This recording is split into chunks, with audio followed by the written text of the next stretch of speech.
So we've had a great day. Something that we've been saying should have happened earlier, but even though a lot of people expected it to be taking a while longer, it has come through finally. So that is a good thing. You have the Israel Hamas war. The Israel Iran war that has now been done and dusted. We have hit a ceasefire. We'll go over a few of those details today so we know what's going to be happening there. Let's also go over a few more of these talking points today, right? How is the market going to be taking what's happening? What is exactly going to be the play? Got to figure all of that out. Today it is, right? We have our scheduled post market call as well. So, post market call today. Oh, Jesus. So, let's get this going. Okay. Okay. Time for me to do a few things. So, bear with me while I do that. I have to go ahead and give you guys a poll this time.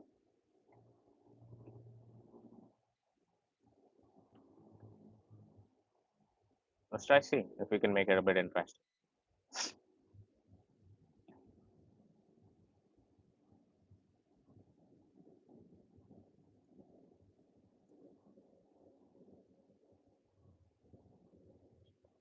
Pre market, we have seen big moves. So 172 points, 22,000 now on the Nasdaq. So a lot of good shit happening. Let me go ahead and just check on a few of these things. Yeah, we got aftermarket stocks moving higher, things looking good. I get this here. Save. Let me do that. Let me also get a poll. Let me get, yeah. So we're all on the same page here. So we're going to talk markets today. We're going to talk the ceasefire today. We're going to be talking about whether the ceasefire holds, whether it doesn't. We'll go over a few of the news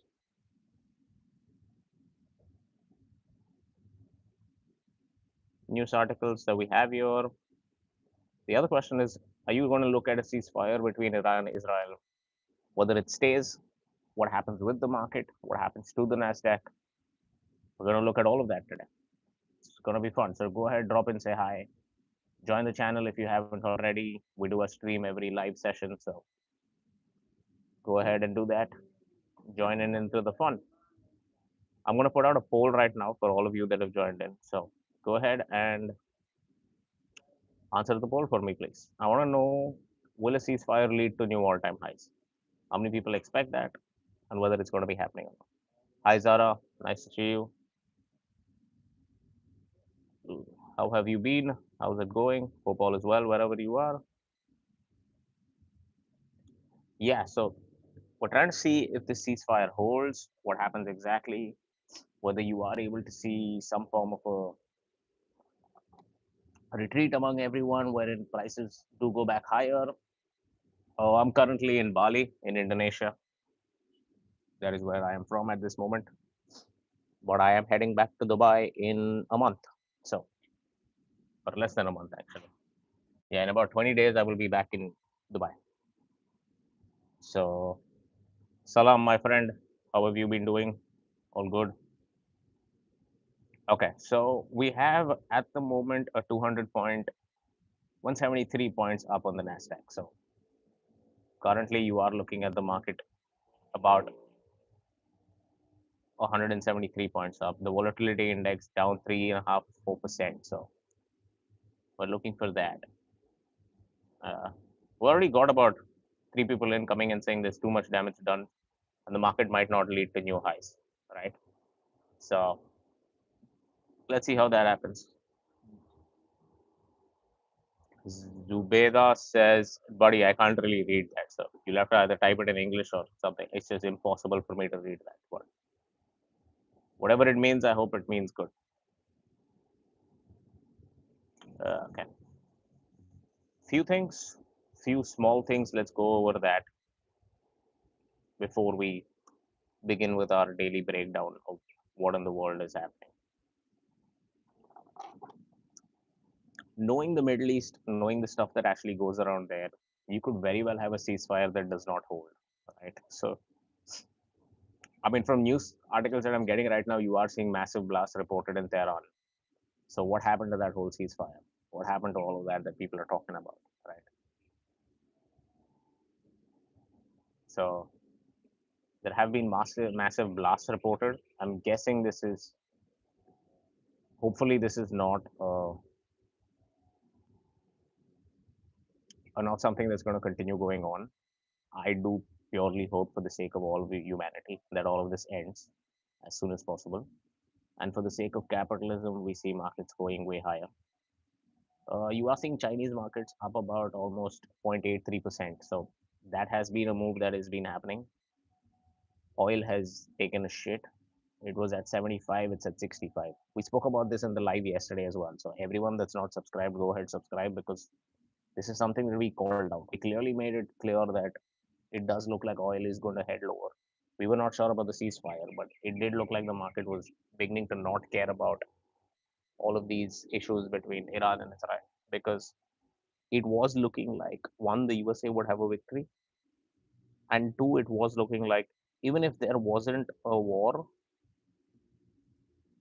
that would be a so-called conventional war, it was going to end faster than most people imagined. So the market always believes that if things end faster than a lot of more other people believe, markets go higher. This is what happens. This is how it's happened in the past as well. So look at it in those scenarios at all points of time. Okay, let's go over a few more things. What did I have to do?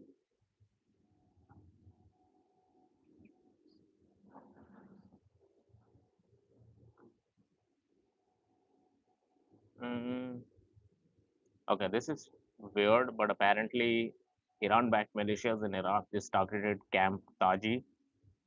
Camp Taji is located 27 kilometers north of Baghdad. It is a key military base used by both Iraqi and US forces for joint training, logistics, and counterterrorism. Now, I'm not sure if all of that's going to be happening. Uh, so you have a few things that could possibly happen. I think the way that the statements have been made in the past, either the leader of Iran is dead, or there's been some crazy coup that's happened. It's tough for me to believe that in a matter of 24 hours, you just send some missiles into Qatar, which get intercepted, and you're like, okay, ceasefire. So that's a bit weird for me to believe that, but who knows, man? Maybe it is the case. I'm happy it's done and over with. So that's one good thing in my head. I mean, I wouldn't wish for anything better at this moment. So it's good. It's good. It allows us all to make some money, right? You are seeing markets pretty much heading higher, but keep in mind, this is all based on the fact that the ceasefire holds. We've seen ceasefires happen here and there, and they haven't really held. So that's been something that's been going on as well. So not sure how these ones hold out. Anyway, so we got ourselves out on Twitter, we got ourselves out on Instagram. If you haven't following us, go ahead and follow us there. If you haven't subscribed, go ahead and subscribe. And make sure you select that bell thing, because that's the only way you're going to get notified every time I come online. Okay, let's let me do one more thing, and then we should be going into the news for the day. Then we'll go into the stocks for the day. What do we believe is going to be happening in the future? Okay, there's so there is a ceasefire that is supposed to be upcoming, but apparently there is intense Israeli strikes currently ongoing on Tehran. So let's see. Multiple large fires now at Camp Taji, north of Baghdad. So Iraq has been blowing up as well. So keep that in mind. There is something there. So yo Sharik, nice to see you in, man. Long time. How's it going? How have you been? Are you looking at the pre-market and pretty happy about all of that? Bro, this art of the deal, I will give it to him, bro. I will surely give him this out of the deal. The way he's able to keep this side of the bargain, I'm gonna. I mean, dude, I don't even know what tariffs are anymore with the way that it's been going on with the peace deals that have been happening. A tariff man is now a peacemaker, is what Sharik says. Well, I'm telling you, man. This one, I have to give it up to Donald Trump. The way he's played his cards in a matter of like 72 hours, you saw something reverse from absolutely nothing to flipping and suddenly becoming everything, right? You saw all of these countries going at war. Maybe you were looking at nuclear war, and I don't even know what else was currently being looked into. But just seems like it's all just come to a standstill now. Everyone's back to a ceasefire. Anyways, what I am seeing some amount of news right now is that there has been. So this is interesting because you are seeing intense Israeli strikes on Tehran amid the upcoming ceasefire. And Sharik says Nobel Prize is not worthy of Trump. That is true, bro. And he did actually come out and say that he got the India-Pakistan ceasefire done. He got, I don't know what else he's been coming out and saying. It's just been ridiculous. Everything that he's been saying, and he's like, they're not going to give it to me. They don't want me to have the Nobel Peace Prize, but I don't want it. So sometimes it's just a little bit funnier than usual. But not sure, man. I mean, I wouldn't bet my horses on the fact that this guy doesn't get a deal. I'm very sure that he might. He might get a Nobel Peace Prize as well. If all of these wars can be stopped, I think if the Russia-Ukraine war can also be stopped, it would pretty much put an end to a lot of skepticism. It would make commodities lower and markets higher. I mean, that's something that I'm looking at. So as of now, what I do believe, yeah. So actually, you're right. Right. Sherik's asking whether I think robo taxi is going to hurt Uber. With the way the launch happened, it does look like it is going to hurt Uber for sure. Here's one thing though: Uber makes a lot of money even outside the country, outside America. Second, Tesla, like you're saying, $4.50. I think it was $4.20 for the start, for obvious reasons. But even under those circumstances, he's not going to be able to continue either at scale because it's going to take him a long time to scale. One, it's going to take him a long time to grow the fleet. Two, getting permissions in all other states. And three, he's also going to have to build the infrastructure around it because what happens when you need to charge? What happens when you need to go back home to the owner of the car who's now given it out as a robo taxi? So those are many things I say. I'm not saying that Uber's business model is going to collapse.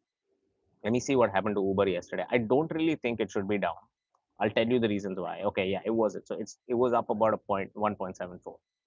Now, I don't really think it should be down.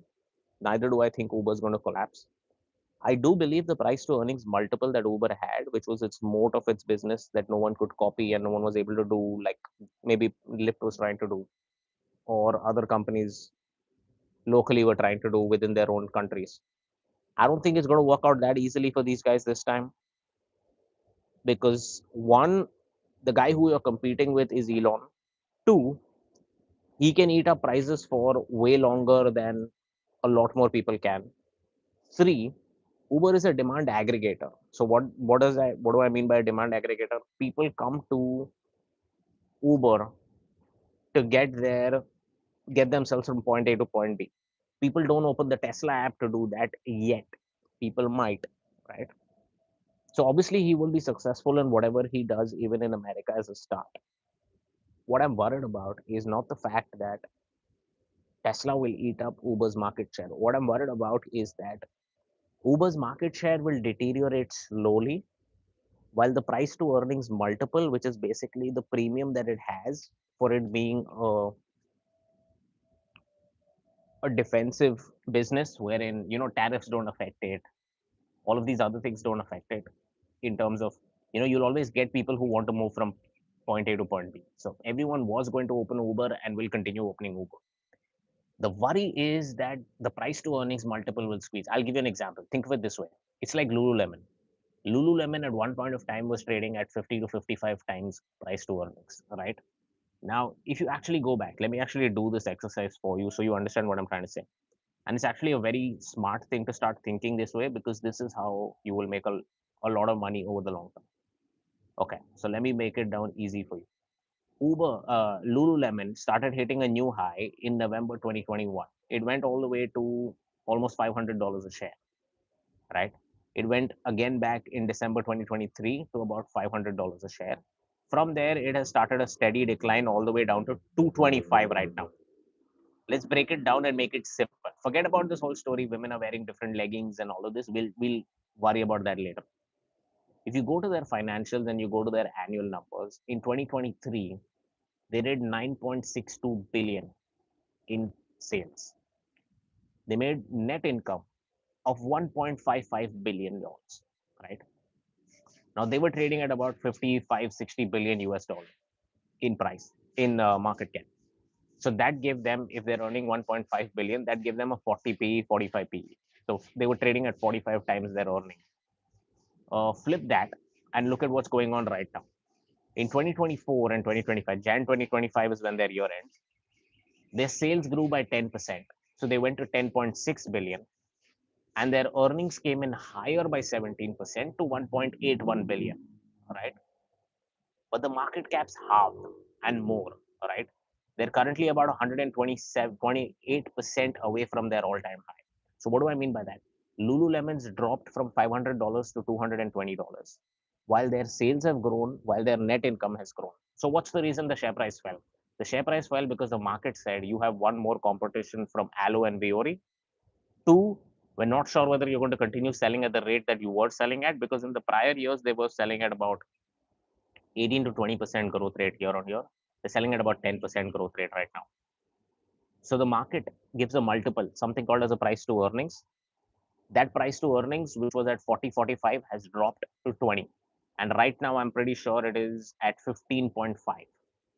So what that means is the market's ready to say that you're going to grow only at 15% firstly, and your business is not worth 40 times your earnings, it's worth only 15. That's my worry with Uber. What I believe might happen with Uber is they might continue making money, they might continue growing their earnings, but they sit on a price to earnings as of now at 14, right? So they're going to be, there is easier chances of them heading higher into the $100 region and making money. My only worry is that is based on the fact that these guys are showing a $2 billion profit. Under some scenarios, I can actually look at this fact and say that Tesla will cause some form of a harm in terms of the price multiple, wherein the price would be a lot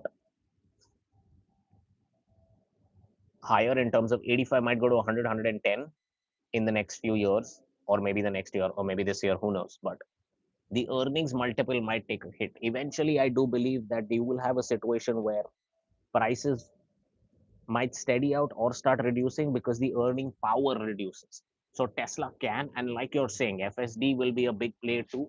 FSD in itself is the game changer, is the reason why Uber's business can go not out of business, but Uber's business can deteriorate substantially. Now, remember, if you start getting more competitors, means you need to give bigger discounts. You need more people to come to your platform in order to continue your business, right? So it's going to hurt your margins. If it's going to hurt your margins, it's eventually going to hurt your earnings. If it's going to hurt your earnings, eventually the market gives you a lower multiple because now your earning power has reduced. So it's simple math. It's not rocket science, right? So that's my worry with robo taxis. That's my worry with Uber. If I was trading it, it's a different story. If I was buying it for a long term investment, I might hold back. At $65, it looked like a steal. I'll give you that, right? At $90, it looked great. With the way the robotaxi played out for Tesla, I'm not sure. Now, again, a lot of this depends on the fact if what Musk is saying is true, which is that he's going to stick to this number of $4.50.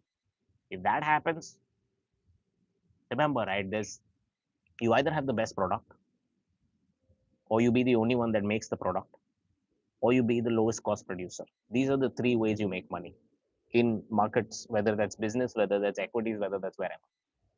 If he's coming down at $4.50, it is the lowest price. Now, whether the quality is great or not great, people will take it. Plain and simple. There's no two ways about it, right? So that's how I look at uh, Tesla at the moment. I do believe Tesla could very well be on its way to a new high. I know it sounds stupid right now, but I have a feeling. Sharik, if you're holding Tesla, I think it's a great investment. Stick to it. My bet would be if I was holding it, I don't hold it, but if I was holding it, I would say 500's coming, bro. I don't really see 500 not coming in. I don't see problems ahead, and he's going to solve his stupid stuff with Trump that's been going on. Also, to a large extent, him and Trump are speaking today, so that's going to be solving some of that stuff as well. So let me now get back to the. If you guys have questions, just drop it in till then, or I'm just going to continue seeing some of these issues that are currently playing out. Sharik says he's holding not a lot, but a couple. Even a couple of shares will eventually get to a lot, man. At a $500, eventually, two shares are worth 1,000. So that's a lot of money. But yeah, I do believe that it is going to head higher, way higher. Look at Tesla, right? Tesla trades at a 1.12 trillion market cap, but it has a price to earnings of 177. But you cannot look at Tesla as a price to earnings multiple because as of day before yesterday, you would not have known what robo taxis were for Tesla. But as of today, you do, right? How big is that opportunity? Could be trillions. If he does it exceedingly well globally, it could be incredible what happens. Absolutely incredible, right? It could eat Ubers for lunch. It could eat Lyft for lunch. It could eat all of the local markets as well, right? Now, do I expect him to come to Asia and start doing this other than China? No.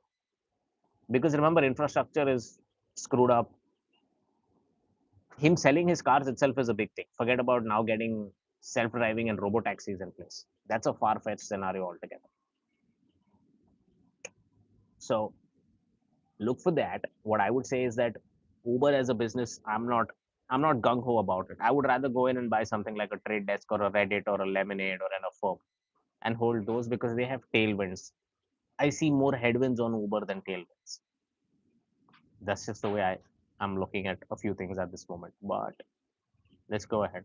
So let me actually see when is the goddamn ceasefire? When is the ceasefire? What time does it come in? Do you guys know what time does it come in? Does it come in as of tonight? On the assumption that everything works as it should, which it will, I would like to congratulate both countries, Israel and Iran, on having the stamina, courage, and intelligence to end what should be called the 12-day war. Okay. We have like new names for all of this stuff, bro. Okay. Neither Israel nor Iran has confirmed the agreement. Even better. Exactly what we needed. Right. Imagine if this turns out to be some other hoax, right? Who knows? I mean, today's day and age, you don't know anything. So if they're saying, like Sharik says, 24 hours, I mean, then these guys are just going to blast the hell out of each other in whatever the 24 hours they can. Let's see. Let me just give it up to Google. Google's going to finish 2025 most likely. That's polymarket odds. That they're going to have the top AI model. Oh, Israel and Iran have confirmed apparently great, but they're still bombing the living daylights out of each other. So I don't know how that's working out. Anyways, polymarket traders are steadily pricing in Google to finish 2025 with the top AI model, now at 59%, up from under 30% in March. So all said and done, Google has built whatever it said it would and is by far the best AI model out there.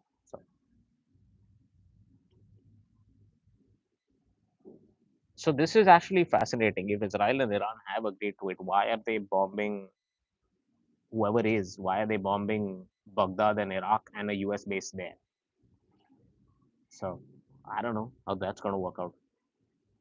They've targeted an air radar and an electrical engineering unit. There's been a bomb threat reported near the White House, prompting evacuations of nearby buildings 29 minutes ago.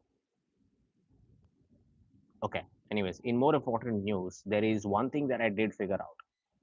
Post the FOMC, you had Christopher Waller, one of the Fed governors, come out and say that he is of the opinion that a July rate cut should happen. And he's been one of the more dovish ones in saying that the rate cut should go through. As of yesterday, Michelle Bowman, who is another Fed governor, signals she could support a July rate cut as well. Should inflation pressures remain contained, I would support lowering the policy rate as soon as our next meeting in order to bring it closer to neutral setting and to sustain a healthy labor market. Remember, I've been saying this before. The labor market is the one that looks the most weakest right now. So I don't know what Powell is smoking, but he's been saying that it's strong. It's not strong. It's weakening. It was strong.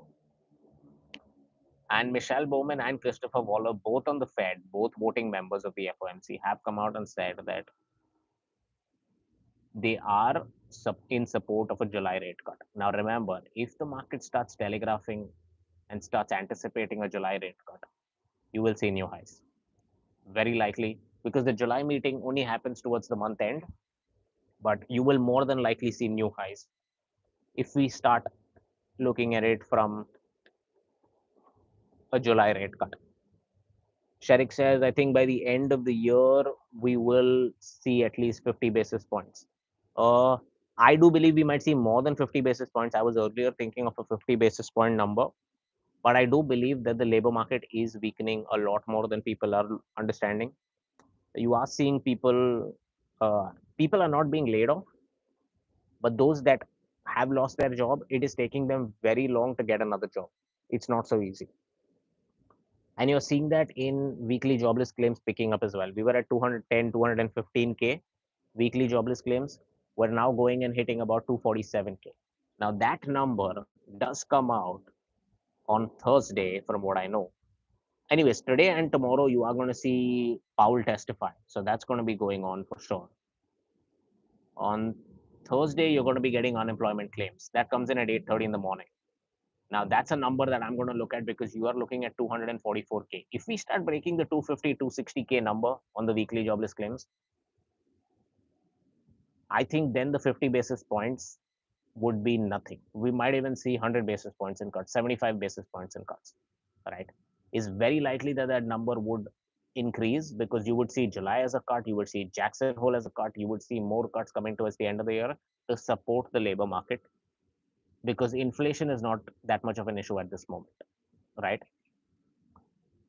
Sharik saying, does that number have also have anything to do with deportations too? Yeah, for sure. It has to do with everything, bro. Because a lot of it is going to be affecting the economy per se. Deportations make eventually a lot of people had come in as immigrants, and that had led to whether illegal or legal. That's not my per se, but they had led to a healthy job market. Almost, I think, 4 million or 3 million new jobs, and that gets taken out. Who's going to be doing that lower paying job? No one. So you got to increase your prices. And because you have AI or whatever else, you might still be able to do that. But there's a lot of these jobs that are in the lower paying jobs, which AI can't do jack about. So those kind of jobs eventually are going to get lost out. Jobless claims will increase. Unemployment claims, like I'm saying, it potentially could be an issue if it does go up. But as of now, it's not. So nothing to worry about right now. But about Thursday at 8:30 in the morning, we should get to know whether this is going to be something that's going to actually turn into a bigger nightmare, right? I've been saying this. I said this yesterday as well, even before the ceasefire. The job market is more important than an Iran-Israel ceasefire that we have now, right? It is more important in all essence because I'll tell you what, just like a tweet, tariffs can be turned and overturned, wars can be turned and overturned. Two things that cannot be is job markets and the price of oil. So we fought one war with the price of oil and we won. The price of oil went from 75 to 65 in a matter of a day. Most likely it is not going to go to 100 unless and until the ceasefire doesn't hold and all hell breaks loose in the world. which I don't think will happen. So I think that's pretty much okay. What I do believe will be a scene of issue is the job market and oil. So oil were one. The job market, if it starts cracking, you cannot just bring it back by a few cuts or by just asking people to hire more people. It doesn't work that way. That becomes a systemic issue. It takes very long to solve that. To protect that from happening is why I believe that Christopher Waller and Michelle Bowman of the Fed currently are saying that they support a July rate cut. Now, she obviously has been selected by Trump. She obviously has the Senate that has also confirmed her as the vice chair for supervision. So, do understand that she's coming with a Republican type backing. So, she is going to support rate cuts. At this moment, in all essence, a rate cut is better. It is required. Again, is 25 basis points going to make any difference? No. If it isn't, then might as well cut rather than keeping it there, is my view. Right? If it can only make things better rather than worse. It can at least reduce America's debt burden to some extent. So I'm not part of the camp which says, like the way Trump says, get 200 basis points off, 300 basis points off, and increase the rates whenever you want and decrease the rates whenever you want. Remember this, the Federal Reserve has to project a trajectory of whether prices go higher or prices go lower in terms of interest rates. Whether interest rates go higher or interest rates go lower, there's a particular trend that they have to follow, because you cannot have these swings of two two meetings you go up and then two meetings you go down. It's not a casino that's going on there. These guys have to think forward. So I'll give it to them. Maybe this one they waited out. And you know what? I actually do believe if Trump kept his mouth shut, wasn't saying all these stupid things about Powell being a numbskull and a moron and all of that, maybe he would have cut. Maybe he just didn't cut because it seemed that way that it would look like as if he gave in to Trump. Right. So maybe it was to Trump's detriment. That is something else that I was thinking about. He should have just shut his mouth. Maybe one tweet would have been okay. Right. Maybe not the 1,000 tweets or 100 tweets that he came out saying he's a numbskull, he's a moron, he should be cutting, he doesn't know what he's doing, I might fire him, I might not, whatever. That eventually does lead to maybe Powell saying that, hey, you know what, I'll cut, but maybe later. I'll not give in to what you want right now. And that's only hurting Trump, right? So I'm not sure how that works out, but I mean, I do believe that they're still going to be cutting in July. I don't think they're not going to cut in July. I actually do believe they will cut in July. That being said, if the job market does deteriorate substantially, you might even get an emergency cut. Now, do I believe that's going to happen between now and July end? No. But I do believe that in the first week of July, once we get non-farm payroll, once we get unemployment, once we get GDP numbers, all of that coming through, if those numbers are bad, the end of July is going to get telegraphed very well by the Fed that they're going to be cutting. Here's the fun fact. What if the numbers are so bad that a 50 basis point cut starts getting priced in? That could be another thing that happens. A lot of people are not thinking of that. I was actually thinking about it. What happens if you're at 260K on unemployment, on jobless, right? You're at 4.4% on unemployment rate. Your non-farm payroll numbers have been shit all this while. They can only get worse from here. So what happens under that scenario? If that happens, I do believe you might see even a 50 basis point cut in July end, which is currently not priced in to the market for sure. The market's not even pricing in a 25 basis point cut completely. So maybe you see a 50 basis point cut in July. That is something that is quite possible. It's not impossible. I wouldn't say that. Excuse me. So reports are now suggesting that a surface-to-air missile launcher and radar site were targeted and are now burning at Camp Taji, the north of the Iraqi capital of Baghdad. Uh, Trump, 36 minutes back, came out and said that he expects the Israel-Iran ceasefire to last forever. I have no clue how he comes up with these things, man. It's just fascinating. I mean, I think It's just incredible the stuff that goes on. He expects the Israel-Iran ceasefire to last forever. I genuinely would have never expected the amount of nonsense that's happened in the past 6 months, and the way it's happened for all of it is it's mind blowing. Like in all essence, I just keep thinking about this, and I'm just like, dude, there is just so much nonsense that has happened in the past 6 months. Sometimes I actually do feel that maybe it was a lot of people were telling me this also. No one knows the power of Biden because he just didn't do anything, just kept quiet. No one really cared. Now all of us have become, we have no time to look at stocks and charts and everything else because geopolitics has just become the new talk of town. Right? Every week you have something new happening somewhere in this world. And forget about tariffs. I don't even know what else is going on where. It's just going crazy everywhere. Things are just going like, you just have some other country bombing the living daylights out of someone else. Then they decide, okay, no, I'm not going to do that. Then they decide, okay, let's have ceasefire. They were not sure if the ceasefire lasts. Then now it says that, okay, the ceasefire will last forever. In between all of that, you have one of the US bases now burning up somewhere in Baghdad. I mean, dude, it's just true. By the time you digest one thing, something else randomly. That's what I'm saying, man. It's just like unbelievable stuff that just keeps going on. I'm like, dude, now the last thing I want is like you get some new stuff going on in Russia. Like, hey, listen, I want to be part of this party. North Korea decides to say, hey, listen, how did you guys forget me? We have some shit going on there, right? Wait, you know what? Here's the fascinating part. We're literally like about exactly 2 weeks away from those goddamn tariff uh, trade rates or whatever they are that are going to come through. And whether we do get an extension or no. My bet is we do get an extension, but if we don't, then here's a new story altogether. We're going to be getting these new tariffs coming all over again. We're going to get July 4th, whether the big, beautiful bill gets signed or no. July 9th, I think we get the date for when the 90-day tariff pause happens. August, we're going to be getting again the Chinese tariffs, whether they get paused or not. I'm like, dude, this thing doesn't seem to ever end. It just keeps going on and on. I think one good thing is that the markets continue to go up, right? Imagine if within all of this, the markets are down 10, 15%. That would have been just absolutely crazy if that happened. But, anyways, let's go ahead and see some of the more stuff. I don't know why they did this, but there's footage of the IRGC commander ordering tonight's ballistic missile strike on US forces.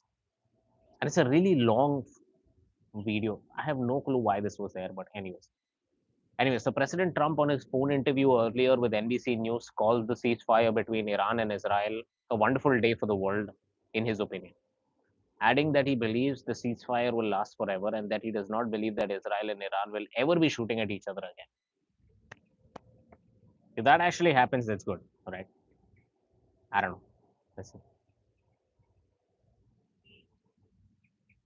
Uh,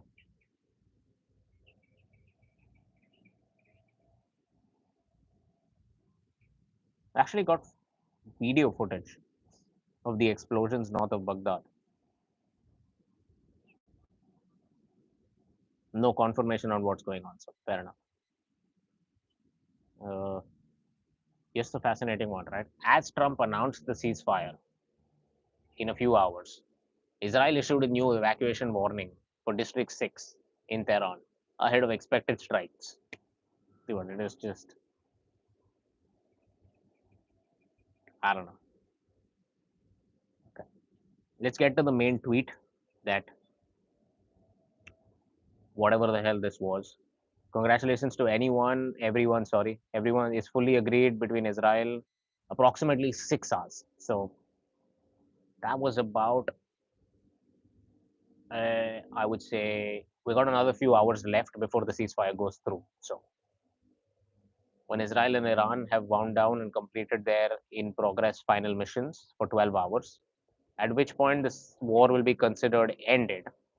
Officially, Iran will start the ceasefire, and upon the 12th hour, Israel will start the ceasefire. And upon the 24th hour, an official end to the 12-day war will be saluted by the world. Dude, what in the world? Just end the goddamn stuff.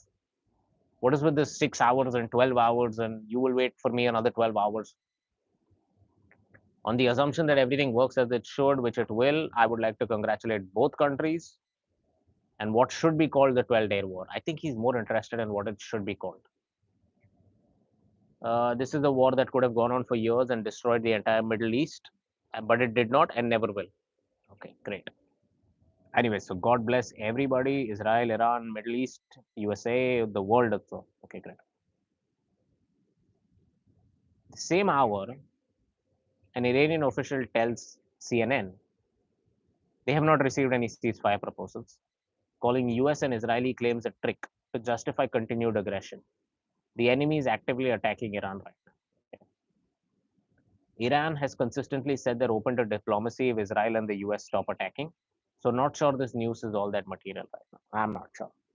Maybe they just have some face saving. Yeah, dude, imagine if you could. Like, I mean, and imagine ending all of it with just saying, God bless you, God bless me, God bless all of us, God bless the world. Thank you for your attention to this matter. If you could, right? That would just be, that would save all of us from a lot of trouble. Okay. In more important news, Samsung's going to unveil its next wave of foldables. Not like I care. I'm just screwing around. Netanyahu says we have a ceasefire. Okay, great. At least Israel has agreed. Iran says they haven't even got the proposals yet. So let's see. Uh, so tomorrow should be actually pretty fascinating. 164 points up on the Nasdaq. It was up about 1% yesterday. So you're seeing another 0.75% up tomorrow. So that was a pretty good, pretty good day because you had the open and the close. Remember, always whenever you see the open and the low at the same price, it's always a good day. You're always going to see follow through. And we've been roaming around these prices for far too long. So let's take 22,072 out and let's just, we're 1% away from a new all-time high. Just go make it and end this month in a new all-time high. End all of these stories of a bear market and everything else and all of that. Finish it off, take a percent more, get it over and done with. Let me go check what's happening with the dollar index. Okay, the dollar decided to take a shit. 98,231. It was expected anyways. If you do get a ceasefire, it's pretty much going to be taking some time. Internet is slow in Iran. The proposals are on the way. Yeah, that is true. Back of camels, maybe. Who knows? But yeah, that's currently been the situation there. They actually pulled out the internet. From what I remember, I was seeing during the firings and all these missiles and all. I do actually think they pulled the internet out. I don't know how much of that is true. In all honesty, I don't know who all to believe in. So I have a few people that I do trust. So I go in and look at what they're saying. But other than that, yeah, behind the scenes, the ceasefire was agreed upon through Qatari and American mediation between Israel and Iran. Dude, the Qataris were mediating this, and the Iranians decided to bomb the Qataris. I mean, obviously the US based in Qatar, but I'm like, dude, they're the ones mediating it. Why the hell? What's going on here? Anyways, uh, after the attack on the American base, Iran convened a message to the White House via Qatar that it would not carry out further attacks and that its response was over. The White House responded to Iran with its own message emphasizing that it would not respond militarily to the Iranian attack, and the United States was ready to resume negotiations on a nuclear agreement. Talks then continued between the US and Israel and between Qatar and Iran to agree on the terms of the ceasefire and the time at which it would begin. So maybe thank the Qataris and don't bomb them.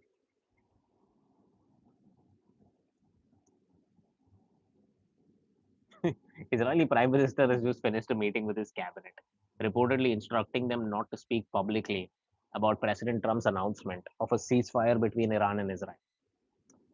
Oh my goodness gracious. So here's what I'm worried about. I'm not worried about the ceasefire not going through. I'm worried about it not being followed upon. You have a lot of these militias, Iran backed, that could continue attacking Israel. You had those ceasefires even come through in Gaza, if you guys remember, right? Partial ceasefires and all that. All of that shit was never followed. Both of the guys just continued with their stuff. Whoever started it, I couldn't care. Whoever started it, but it never led to lasting ceasefire. I'm sure with this, there's a lot more diplomacy, so it might go through. But don't trust everything that you see, or when they say ceasefire in 6 hours means 6 hours. This shit might last for 12 hours. Who knows, right? And in that, the market might come lower as well. But luckily, it's more of a dictatorship in Iran, so he can just tell everybody, hey, listen, keep quiet. Now, that's under the situation that he's not dead already, or there's not a coup that's going on, right? Who knows? Iranian official told Reuters that Tehran has accepted the ceasefire proposal. I'm guessing it should be okay. Mm,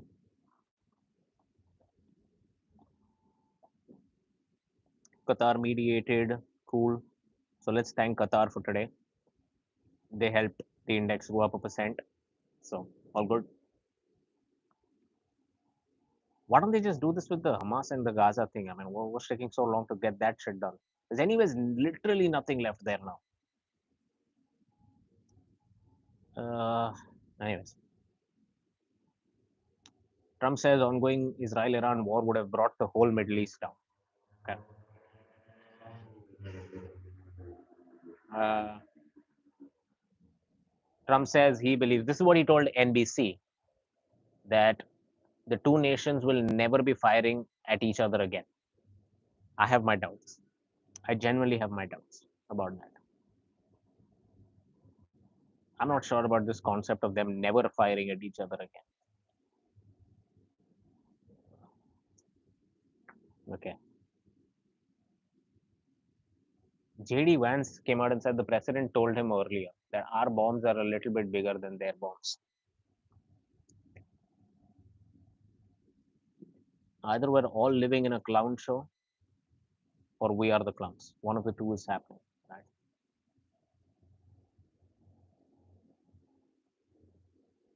Dude, like seriously, man, our bombs are a little bit bigger than their bombs.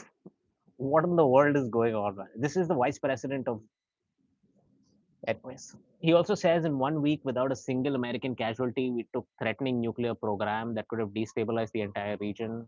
Now the program is gone. Uh, Whatever. He thanks the troops and everything else. Cool, great. Uh, Iran's mission in New York declined to comment to France 24 when asked if he had received a US ceasefire proposal or whether Tehran had accepted it. So there are some reports of them not accepting it. There are some reports of them accepting it, which is okay. Mm, I think it'll go through. I don't really think there's that much of an issue. Saudi Arabian Crown Prince calls the Emir of Qatar and condemns the Iranian attack on their base. Okay. So this is fascinating. In a lot more important news, please look at Starbucks. It's reportedly weighing a full sale of its China business and has held early talks with a dozen potential buyers.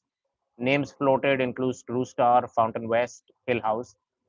If that happens, that's a lot of money that Starbucks is going to be getting that they can then pour into their American operations and non-China operations.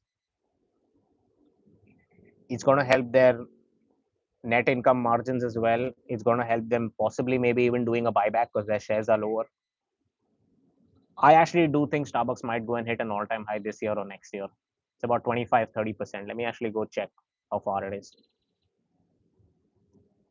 It should be about 20% or 36%, right? I think if it does take out the 95, 96 levels, it can go back to the 115. That's the highest that it made during the Brian Nickel period when he was coming in and everyone was going crazy about it. I think if they're able to take out the 125 levels, you could even see 150 coming on Starbucks. The China business being sold is a net positive. They're not growing there that much, so might as well sell it at a great price. And they are going to be getting a lot of buyers, that's sure. So, incentives, right? I mean, always look at these things as incentives. What is the incentive for the CEO in getting the share price of Starbucks higher? He gets bigger bonuses, bigger pay. So, align yourself with people that make money based on whether prices increase or whatever happens, but align yourself in that, whether that's through buying equity or in business. So you can then make money as well, right? Uh, mission success for US is stopping Iran from enriching. Okay, great. Uh, cool. We have all of that.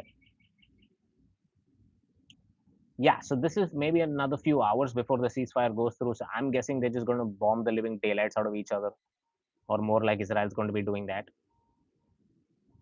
Uh, so this is what we were talking about. The market is currently pricing in a 20% chance that Jerome Powell and the Fed cut rates in July.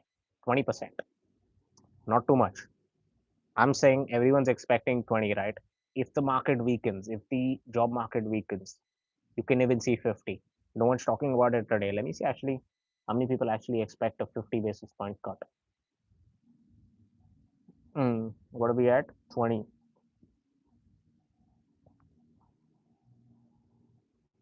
About a 20% chance of a cut, right? So for a 50, there's 8% chance of a 50. I don't really think there is going to be that much. Okay, time for a poll. You're right, Sharik. Let's do that. Let's end this poll because we now have a ceasefire. No one's going to speak about Iran, Israel anymore. We're done with it now.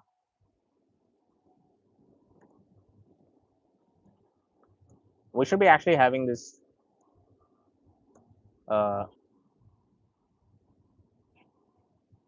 poll even for the pre-market open. That's when it'll be a lot more fun. Here comes the new poll. Will the Fed shock markets with a 50 basis point cut in July? So could it be an emergency cut, or they'll stick to 25, or maybe to just irritate everybody, he just doesn't cut at all. Let's see. Do you think they'll stick to 75, 25? There you go. That's your poll.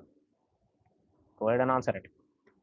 The question is, will the Fed shock markets with a 50 basis point rate cut in July? Yes, emergency cut incoming, or no, they'll stick to 25 basis points. Let's see what happens. The fact that Michelle Bowman and Christopher Waller both started talking about a Fed rate cut made me believe that 25 is locked, 50 potentially if the market starts reducing. Uh, Starts discounting the fact that the job market is not as healthy as the Fed believes it is. Remember, the Fed is always late, but the Fed is quick to react. So, quite possible that the Fed decides that it's time to act, and they'll act soon and act swiftly. Markets are not pricing in that. Markets will go higher if that starts getting priced in, because obviously the market will start expecting, and Donald Trump will be happier as well, right? If you start getting cuts. So, oil prices have now plunged by over 10%. Let's just go see what oil is currently smoking. 65. That's pretty much got his ass whooped. It was at 75, 76, now down to about 65. Went all the way down to 64. So maybe it does go back down below 64. Could possibly go down towards the 55, 57s as well. That would make Trump happy as well, right? He did come out with a tweet yesterday saying drill baby drill, and he asked all the countries to produce more and not give into the hands of the enemy. Iran hits biggest US base in West Asia and Qatar. Okay. Herald of Victory is what they call it in the front page of the Tehran Times. I don't know what they're smoking there, but it's good, man. Till the time there is a ceasefire, no one dies, nothing happens. Markets go up. What else do you want? But you guys have to go out and watch the Iranian state media released footage claim to show the commander in chief ordering tonight's ballistic missile attack against the US forces. That was just phenomenal when I saw it. What the hell happened to hims and hers? I did see it go down about 30%, but how much was it down by close? 34.63%. It closed at the day's low. It was trading at 68 as of yesterday. That's Friday. It's 68 is down to 41 or 42, whatever. the same. That shit really shat bricks. It really collapsed. Let me see what else happened in some of the stocks. What is AMD was up a percent, Applied Materials was up about 1.4, Apple Oven was up 3.30%. Yeah, dude, HIMS took a shit. I did see it yesterday. It was down about 23, 24. I didn't expect it to close at day's low. Obviously, Novo pulled out their GLP-1 Wegovy from HIMS, which was basically the reason why it was trading at that multiple, trading higher. Anyways, DoorDash up about 4.47%. Is DoorDash at a new high? Okay, it is at a 52-week high, 230. Can you imagine in the 2022 lows, it was trading at 44? Fabulous stuff. Let's go see what else is going on. Gilead Sciences is down 2%. Remember, Gilead came out with, they did face a clinical hold, but they are coming out with a $28,000 shot to protect people from HIV. So, big market. I'm not sure if 28,000 is good enough, but because a lot of people are not going to be able to pay that much, but could potentially be a game changer. I don't understand why is Google been falling that much. Google was at 183 and now down to 166. I mean, I don't really understand why it's falling. I actually do believe that YouTube and Waymo in itself could be a trillion and a half dollar business. So I don't really know why it's collapsing that much. I can't seem to understand that concept. But their AI LLM is the best. They got YouTube, they got Waymo, they got DeepMind, they own a part of Starlink. So that's going to be a new $1 trillion business for them. The whole business trades for 2 trillion at this moment. Price to earnings of 18. Maybe they are discounted for a valuation. Yeah, I do understand their search engine is dropping because OpenAI and everybody else is going to be taking all of that in. But if their AI LLM is that great, eventually people will go to the best. Who knows? Anyways, Lululemon continues its fall, $225. This shit has released its earnings on the 6th of June. And from the 6th of June to the 24th of June, it has never had a green day. That's almost 15 trading days. It's never had a green day. It has just fallen 1%, 2%. On the day of earnings, it was down 20. On the day of earnings, it closed at 262. It's currently down to 225. Meta was up about 2.37%. Netflix was also making close to a new high, up about 1.8%. So Netflix has just been on a tear. PayPal was up about 2.8%. So that's been going up as well. Tesla closed 8.23% higher. Obviously, it had the whole robotaxi thing. Tesla is being sued in New Jersey over a fatal crash involving a 2024 Model S with autopilot. Okay, let's see how that turns out.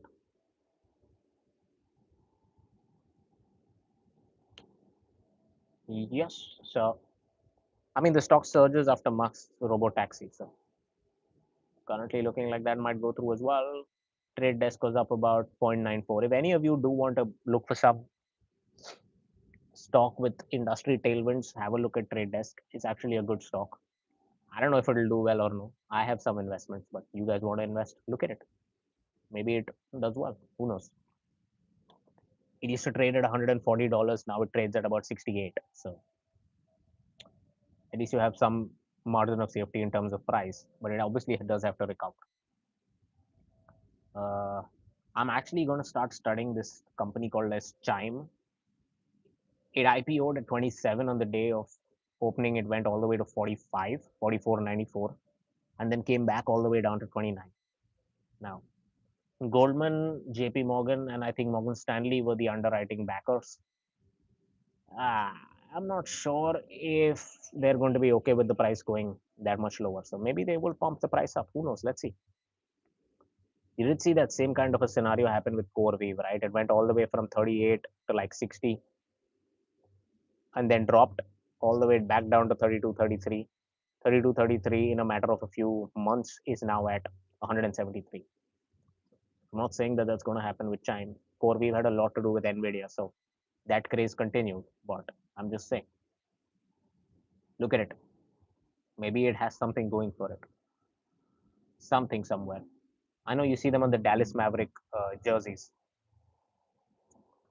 but that's currently going on.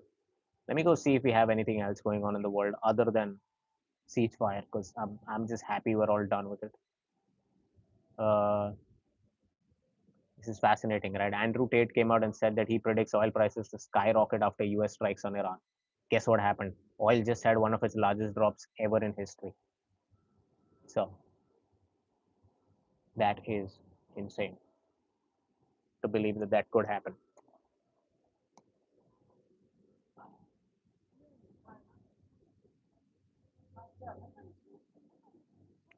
Mm, okay, fascinating.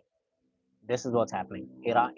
Iran says it is now 3:30 a.m. in Israel, with Iranian officials reportedly telling France 24 earlier that if Israeli strikes continue after 3:30 a.m. Tel Aviv time, Iran would consider the ceasefire as void. That's what I've been saying. Possibly doesn't go through. Possibly. I still do think it'll go through because Trump will just call these guys up and say, "You stop with your shit right now." Let's see. Reports of a one-way drone attack now against a third military site in Iraq, with Balad Air Base to the north of Baghdad claimed to have been targeted following drone strikes on both Camp Victory Complex and Camp Taji. So let's see. 17 minutes back, Israeli Air Force is continuing to carry out strikes across Tehran and western Iran.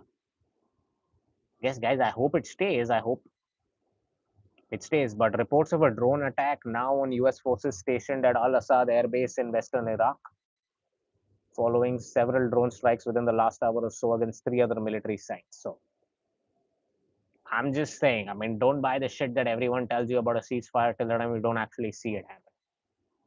These guys have a lot of animosity against them. I'm not sure how that works out.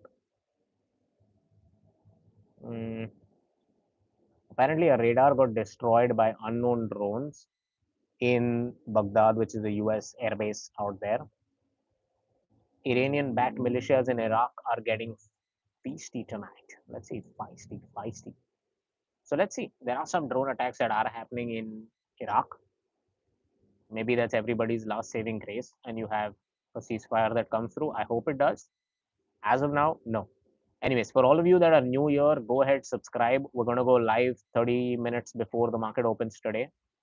That's at about 9 a.m. Eastern. You should see a notification that pops up for you. So subscribe and make sure you guys are tuning in for the live when the market opens. Thanks for sharing. And who else do we have here? For all the others that have joined in, Zara as well, and whoever else was here. Anyways, everyone else have a good day. Enjoy your night. I will see you when the markets open. Make sure to subscribe and click on that bell thing because you'll get notified when I come online. Anyways, take care, guys. I'm out of here. Appreciate you guys joining in. Bye bye.